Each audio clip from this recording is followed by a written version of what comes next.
Well, let's see if I can do this in under 3 minutes and offer some things that may be helpful.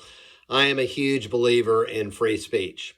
I'm also a huge believer in having honest, robust debate with people that I disagree with. I've done that for many years in public and in private, even with very good friends that we have differences, substantial differences on issues of all kinds of things.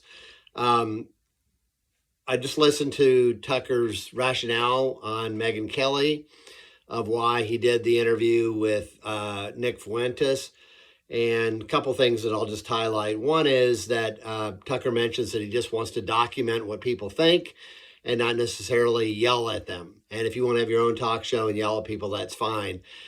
Strikes me as a pretty big false dichotomy, because what about robust debate? He was willing to have it with Ted Cruz, which, by the way, I'm really glad that the way Tucker comported himself with Ted Cruz, he really pushed back very hard on Ted Cruz.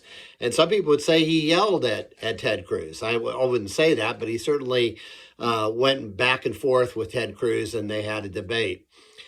Secondly, I was happy to see that Victor Davis Hanson, who's been on Tucker's show many, many times, I don't know if they're still friends, but I know Tucker in the past really liked him, as Megyn Kelly probably still does.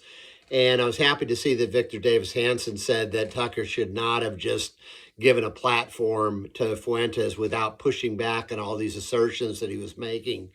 And I was happy to hear also that Victor Davis Hanson held up William F. Buckley as an example in firing line when Bill would have different guests on who were radicals and had very different views of Bill. Bill would not just like ask them what they thought and try to get understand more where they're coming from, but he would take issue with them and really have a robust debate with them. And that's really what should have happened. Years ago when I was doing radio, I had the opportunity to interview a very liberal Episcopalian bishop, no longer very well known, but a guy named Bishop Shelby Spong. And I started to have misgivings about it, not because I was unwilling to have him on the show, because I was having him on the show so we could have a debate.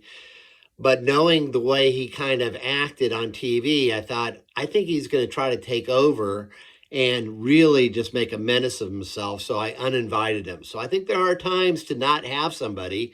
And if you're going to have somebody, hopefully there's the freedom. And both sides know this is going to be a robust debate. So just a few thoughts there and some things to consider.